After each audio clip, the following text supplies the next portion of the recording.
Welcome to the program. So glad that you are here. Louie Gohmert has joined us now.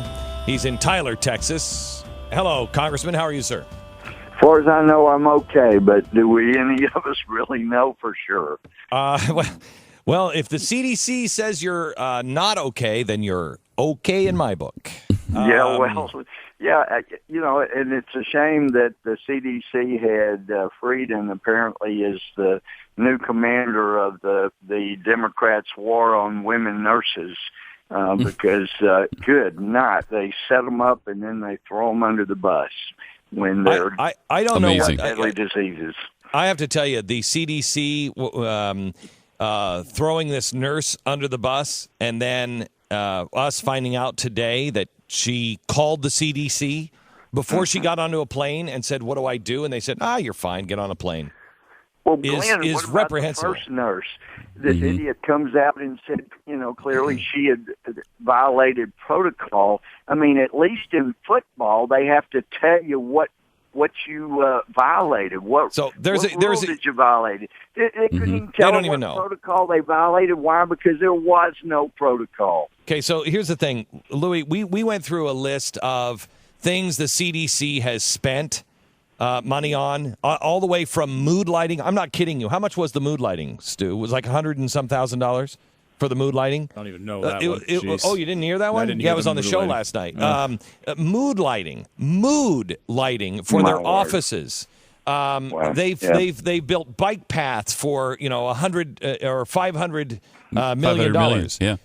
They haven't done any of this stuff. And they are completely and totally out of control.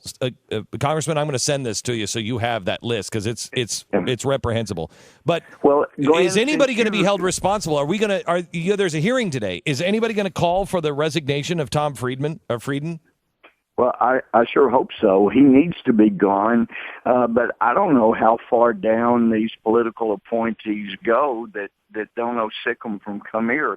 But Glenn, yesterday after you put on the material that the CDC says to use, can you imagine being one of our what was originally 3,000 and now going to be 4,000 military going to West Africa? The enlisted don't carry sidearms normally, so they're going to be basically unarmed. Many living in tents. I thought we learned after Beirut you don't send people in places unless you're prepared against terrorists. And they're going to wear, according to the general in charge, they're going to wear, and I'm quoting, gloves and masks, and they're going to wash their hands several times a day. Now, seeing what you saw yesterday, experienced personally, can you imagine our poor military in Ebola epidemic West Africa wearing masks? No, you know what, Louis, our military does not belong there. Here's what happens.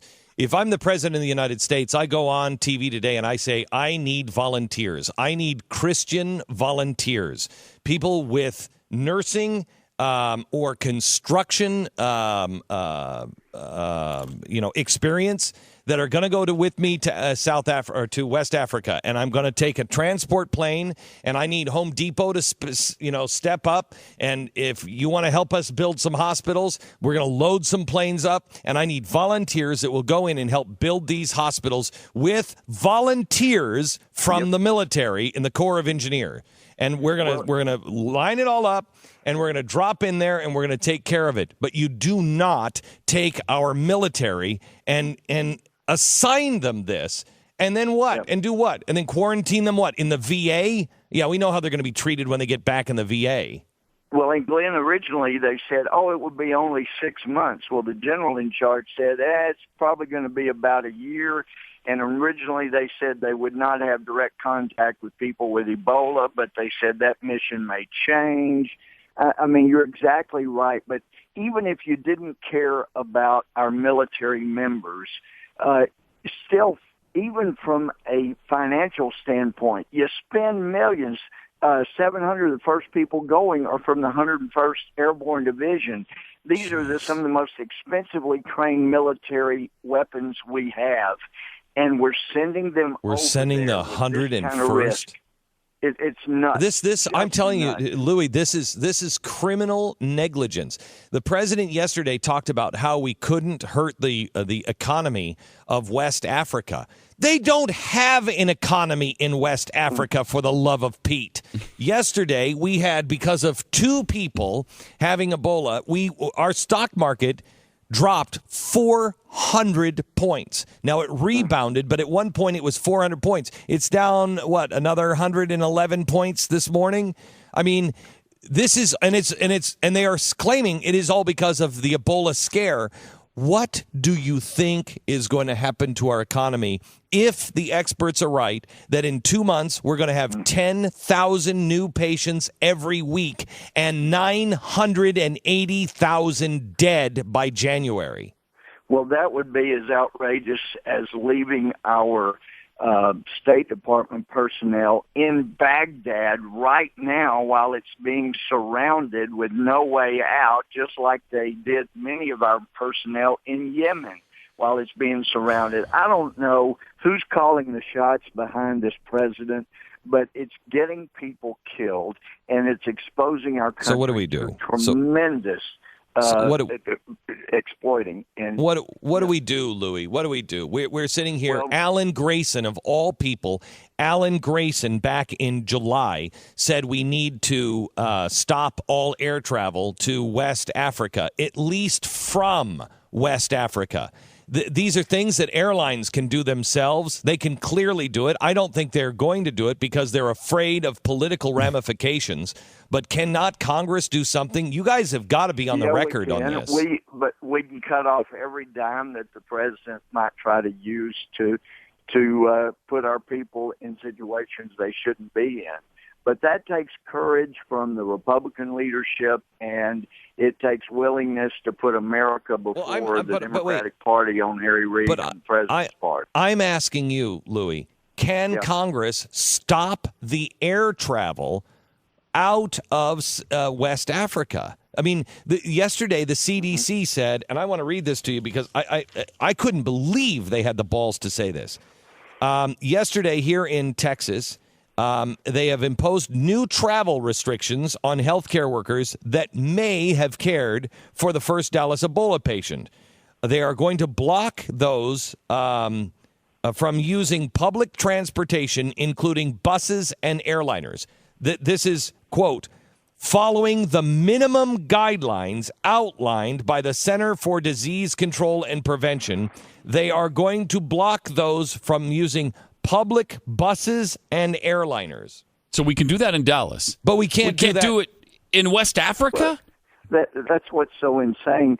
Here, that Frieden can say with a straight face that it would do more harm than good. And, of course, John Kerry said the same thing. If we stop travel from those countries that have Ebola epidemics, when their own mantra on these other issues say, oh, you can't take public transportation.